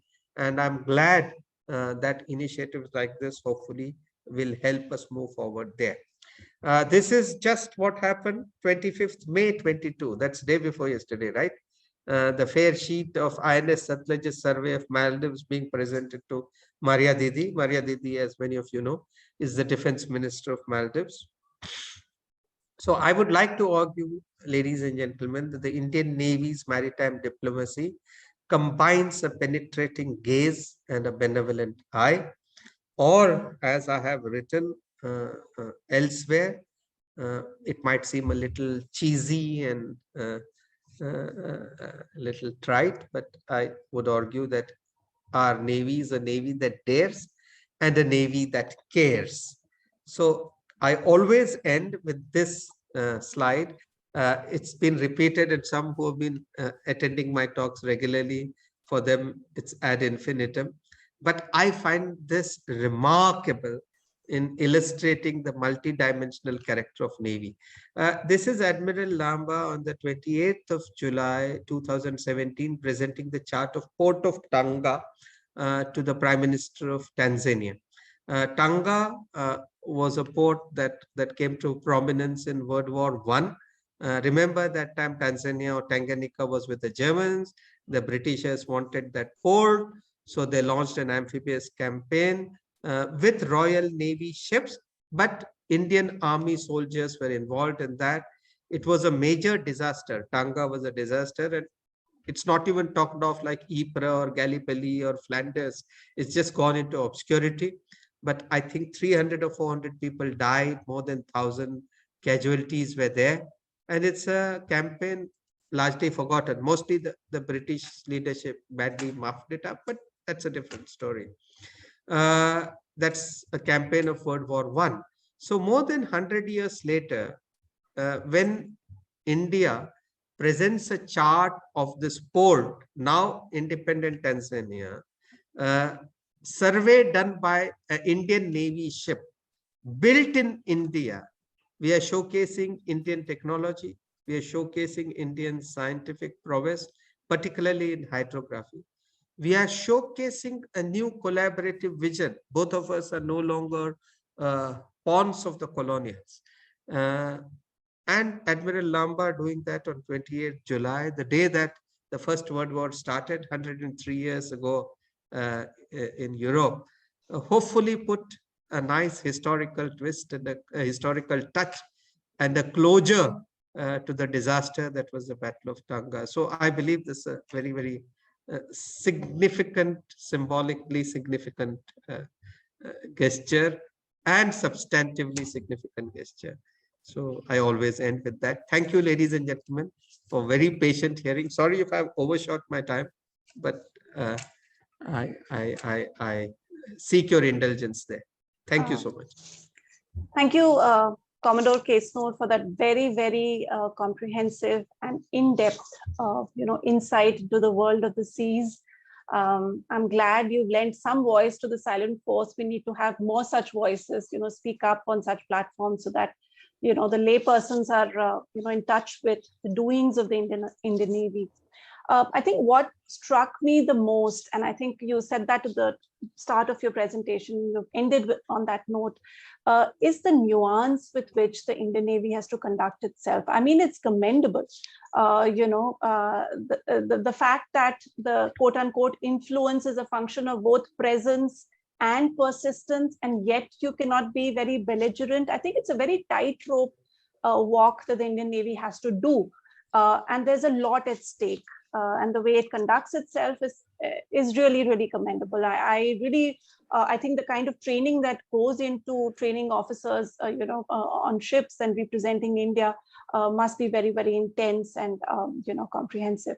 But I was happy, to hear from you, and I think it's confirmed now, my vision of, and this comes from my background in the Arthashastra, my vision of the maritime mandala, that India is sitting quite majestically in the Indian Ocean region and has a certain set of concentric circles with which External Affairs Minister Mr. S. Shankar kind of outlined in his book, The India Way, where the innermost circle is the maritime infrastructure for the homeland and development of Indian island assets, and the second layer is where it traverses into waters outside India and looks at the neighborhood with Seychelles, Maldives, Mauritius, Sri Lanka, and the outermost layer really taking India into the Indo-Pacific.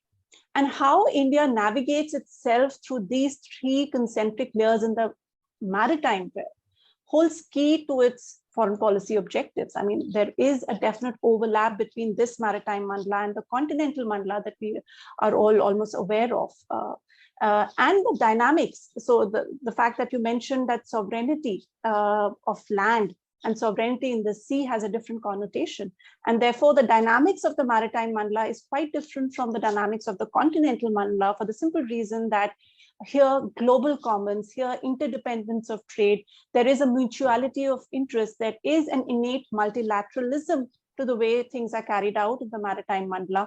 Therefore, then leads to cooperation and collaboration being privileged over contestation, right? And that I think is built into the way the Indian Navy conducts itself.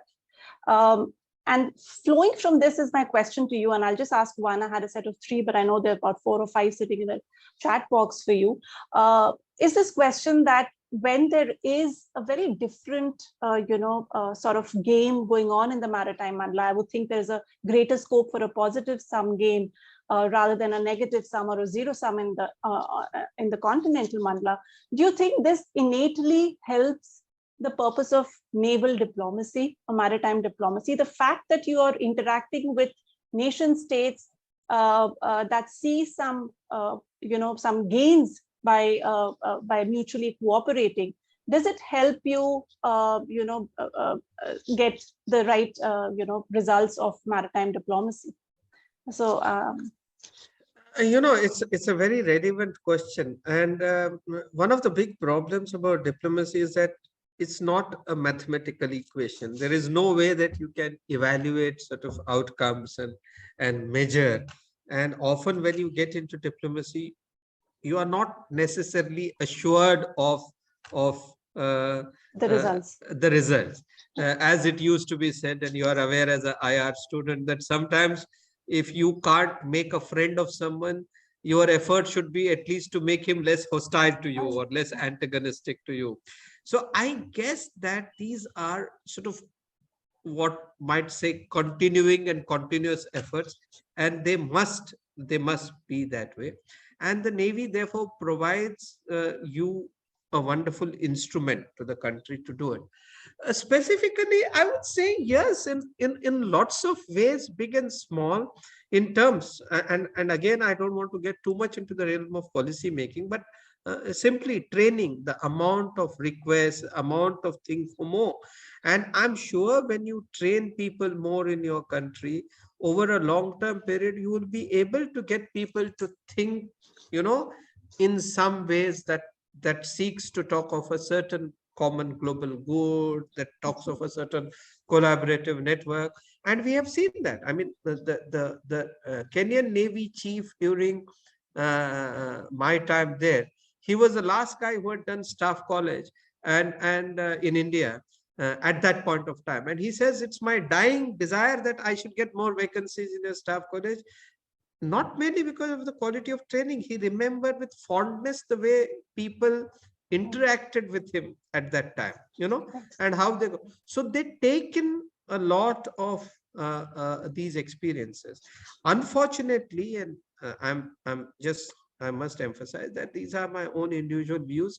In our country, we don't have structured mechanisms like alumni networks and other things that the foreign countries are very good at to keep subsequently sort of, keep utilizing these. But I'll tell you of a nice incident. I mean, I know this doesn't completely answer your question, but it gives you some markers and in a hilarious way. When Seychelles had this big problems of piracy, they decided that one way to get people confidence back was to have a carnival in their country, and so they wanted some assistance from maritime security. So India was one of the countries requested for assistance there and to take part in the carnival. So the first time the carnival was advertised, they called in the Brazilian, those samba troops or whatever, those dancers. So the first time it was advertised, it was with those lovely ladies and their, dance picture. That was the poster of the carnival in Seychelles. Now, of course, we met with lots of resistance internally in our embassy. Come on, we can't, and this one. But finally, we were able to push. The Indian Navy was very proactive. We not only sent a ship for maritime security, helicopter taking part, but our sailors took part in the national parade. And then there was a city parade in which our guys marched and some of our lovely Sardars did the Bhangra. And we set up a food stall wherein the biryani and the gulab jamuns went like hot cakes, they completely went. So Sohpa came in. And next year, when they advertised the same carnival, now the poster was split between that lovely Brazilian lady and a Sardar doing the Bhangra. So there are probably outcomes. There are this one. It is difficult to quantify, but I would like to believe that each gesture of this moves us closer with our partners in our collaborative efforts. I'd request Kirti to pick up a couple of questions from the chat box for Commodore Kesnur. Yeah, sure. Just give me 1 minute. Yeah. I think Sanjay Pain. Yeah, Soumik, Sorry. Soumik Yeah. has a question. Increasing demands of HADR and disaster relief. Would you say it's time India looks at naval auxiliary service built around dedicated HADR vessels? We could use the USNS pattern with civilian crew, officers responsible for running the USNC Mercy and Comfort with the NDRF trained crew. Soumik is a friend with some wonderful ideas for how what the Navy should have, and they always make for great reading. So in some way, Soumik, yes, certainly. I mean, but I'm reminded of that. Was it Javed Akhtar Saab who said, "Har ghar mein kamra kam hai." I mean, the US Navy chief said we want 1,000-ship Navy to handle all our missions. So do we need a different auxiliary service? Probably, yes. The idea is good. And some of the constituent parts that you're saying, use a civilian crew as the US Navy does it, NDRF trained crew. Possibly, I have not given it a thought. The nuts and bolts need to be worked out. But ultimately, I think a lot of these things come to a stop when you have to decide how do you pay for it. I mean, ultimately, it's the economy, right? It's the paycheck. Someone has to give the paycheck for this. So raising new units, formations, organizations come with their own economic costs. And often when it comes to matters of defense, it's only the central government. The state governments don't necessarily come in there. So these are great ideas. You might want to explore that, and I'd be very happy to sort of work with you on that. I've not given it a thought, but I'd like to strike this word of caution that all our great ideas finally need to be underwritten by a certain reality check. So I don't know if this would sustain that, but hats off for your constant thinking and for your ability to articulate a whole lot of your thoughts about how the Navy should grow. Professor Bharucha has a point to make. Just a point, Srikant, the sheer massive amount of knowledge which you have given us in this talk. I think it's wonderful. Thank you really very much. And I'm sure it's going to be of great help and value to the people who are on board today, as well as to our MMIAS future programs that we have and conferences that we are planning on the Indian Ocean. So I think it's a wonderful beginning, a wonderful start. Thank you very much. Thanks a lot. Thank you so much. I think someone called Nirmal has raised a hand. Yes, and there's one more question. So, question by Nagesh also. Oh, the Admiral has a question. Okay. Sir, you are muted. All others would need to wait. No, I think Nirmal was ahead of me. He or she must go ahead with it. Sir, Jai Hind, I'm sorry, but the admirals would come first. I would be privileged and humbled to wait. Okay, I won't waste more time. 2 points. When I was retiring as chief in 1993, I was interviewed by a lady reporter, press person, and she asked me a very interesting question.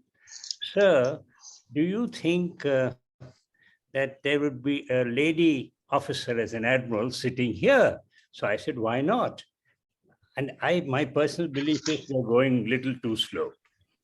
So, thank you. Interesting, sir, and it is nice that you're saying this because, ladies and gentlemen, it was under his watch as the chief that ladies were inducted first, the commission, and so he's had a ringside view both in terms of how that process happened and what were the challenges, and probably he has made a very fair point. I would say, sir, that we probably look at the glass half full. And coming from small town India, growing up in Sainik school, I'm sort of fascinated seeing the changes that have happened. For the first time, my Sainik school now has a lady principal, a group captain from the Air Force. It had never happened with my school, 1963 to now 70 years. And the vice principal is a lady, a naval officer. Now, when I go there to speak every year. This time they had students, girl students in the 6th, 7th, 8th standard. So you had 3 standards of girl students sitting in front, occupying a substantial part of the auditorium. And now the NDA is opening up to women. And if you connect these dots, I would think that your dream of having a woman admiral or a woman general would come very soon, and these sort of changes are something that we should welcome.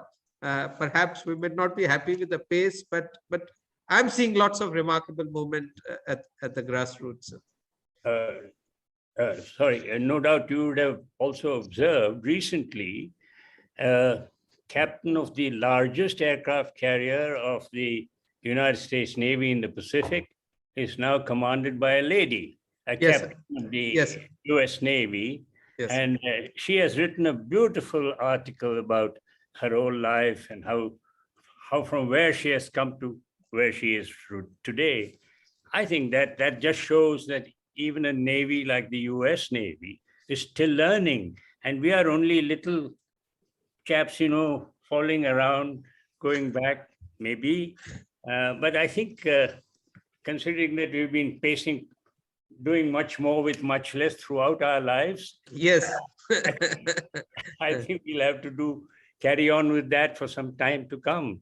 Thank you. I've done enough. And I just thought I'll share this bit of technology for what it is worth with friends and who have come to attend this beautiful seminar. And I want to congratulate you for your very splendid presentation. And I really enjoyed myself.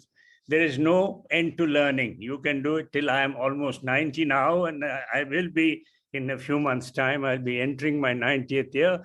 And I can tell you that this whole thing is a great thing. We must continue so that future will be very happy to see things happening. Thank you. Thanks so much, sir. In fact, I can take from where you said, and one of the questions is what should media academia do for raising awareness by Nagesh, because I found an automatic link. He talks of the US Navy lady aircraft carrier captain. And mind you, it has taken the US Navy also so long from its inception to have a lady in that pole position there. But importantly, last year when I hosted a seminar, we had called one of the merchant Navy captains, one Captain Suneha Gatpande. She's amongst the first women officers, Indian women officers, to command a merchant ship. And she said she was inspired to join the Navy, seeing a series in mid-80 on TV called Arohan, where this Pallavi Joshi plays, I think, Pallavi and that Shifali Shah and all that there. And one of them plays a lady Navy officer. And she was very keen to join the Navy at that time. But Admiral Ramdas had not yet made that possible in the mid-80s. And so she went to join the Merchant Navy, and she's now a captain there. But so I had to tell her, and she still says, for all my success in Merchant Navy, I wish I had joined the Indian Navy. So sometimes these are, I say, you can call it karma, you can call it something else. But what certainly the academia and media do is raise awareness about many of these through different mass media. And I think movies play a big role there. And as Dr. Kajri says, we are a silent service. So perhaps a bit more focus on us and our deeds can maybe give us that big ticket exposure. It's very good air, no oxygen required at sea.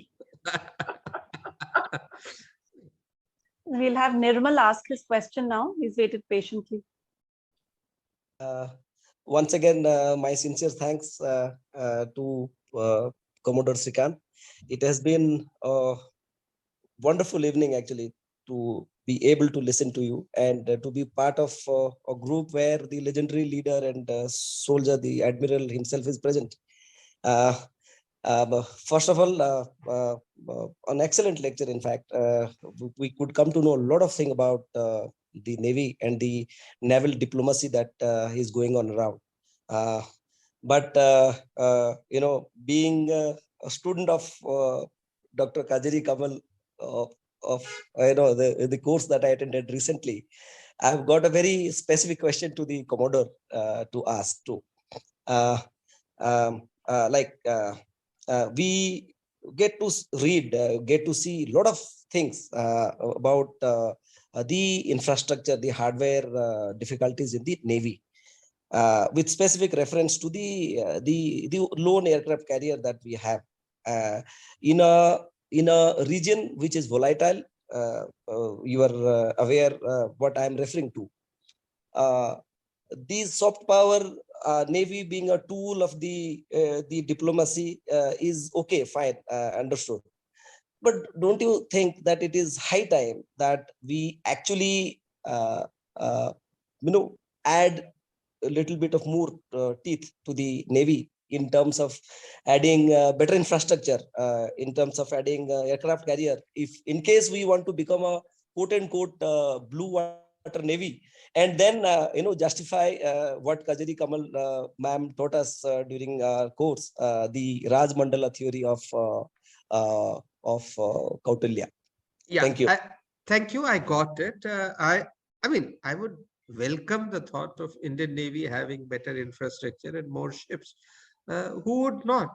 And our founding fathers in 1947 plans paper talked of 2-3 aircraft carriers. In fact, Admiral Nanda's book talks of 4. So you see, it is not that a balanced fleet consisting of aircraft carrier and submariners was not thought of or conceived by people in the Navy as essential requirements for us. It's been there. It's been an article of faith for us. Having said that, we have to be cognizant of the greater issues within the country. You got economic issues, you got socio-political issues. You got to, as they say, cut the cloth that you have. So it's always a difficult thing. However, I must clarify 2 or 3 things with regard to what you said. We are a blue water Navy. Let there be no doubting about that fact at all. So when he said, do you want to be a blue water Navy? We're already a blue water Navy. I mean, our span, where we operate, how we do, what are the things we do, all of it would suggest blue water capabilities. Do we want more? Certainly. Who wouldn't want? I mean, the American Navy wants more. Looking specifically to your question, is maritime diplomacy and defense diplomacy taking away the focus from hard power posturing?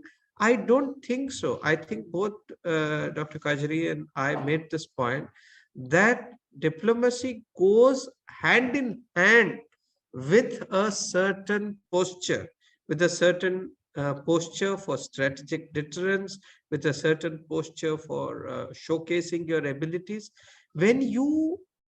I will give you an example. When you send your ships in HADR in Sea State 6, what are you showing? You're showing that your ships are capable of taking the worst sort of treatment and being able to perform.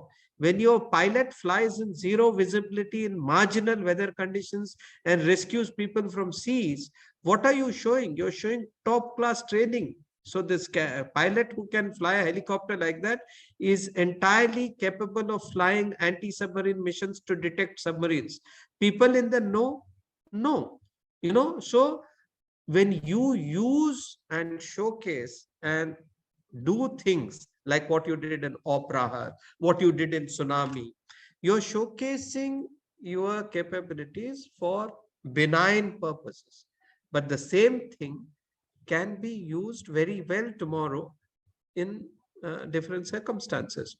As I said, it is a benevolent eye with a penetrating gaze that we are combining it where maritime diplomacy is concerned. So I don't think it is at the cost of anything. On the other hand, I would like to argue that maritime diplomacy is often to create a better and conducive environment so that countries don't necessarily need to go to war or don't think of going to war. Because remember that the first fundamental principle why militaries are there, even above war fighting, is for deterrence.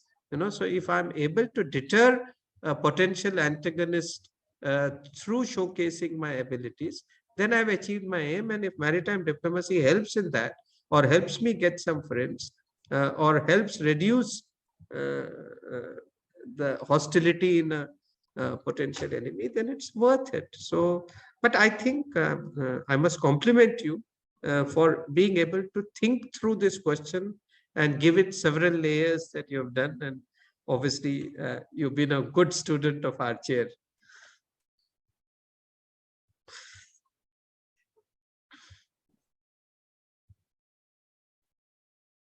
Professor Bharucha, you're on mute.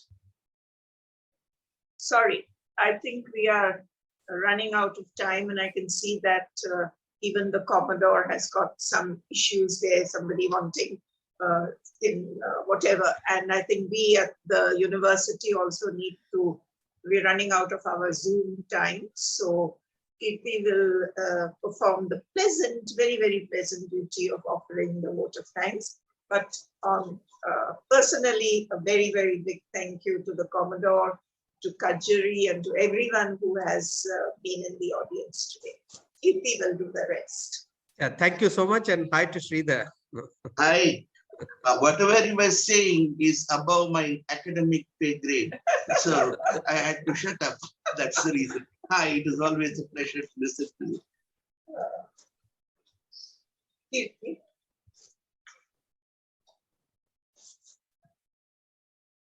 She's muted too. She's muted too. You're muted. You're muted. Yeah. No, I was just arranging. Yeah.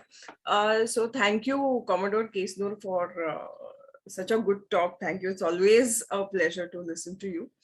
And with my, I would like to start with thanking our Honorable Vice Chancellor, Professor Suhas Pednekar, for his continued support to the Mumbai Münster Institute of Advanced Studies, our PVC Professor Ravindra Kulkarni for always being supportive of all our activities that we conduct. Commodore Kesnur, once again, thank you for delivering this talk. Dr. Kajri for agreeing to chair this talk today. Thank you so much for your time.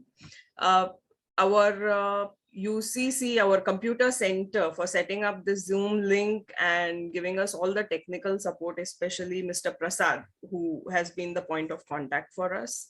And last but not the least, all the participants who joined us, Admiral Ramdas, thank you for being here with us throughout the lecture and with your comments. Thank you so much.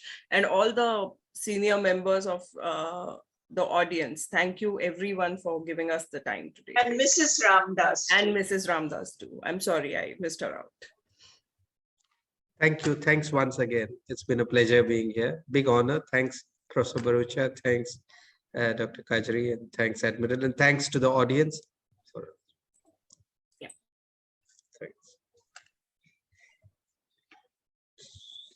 So we can sign out? Yes, I'll end the meeting.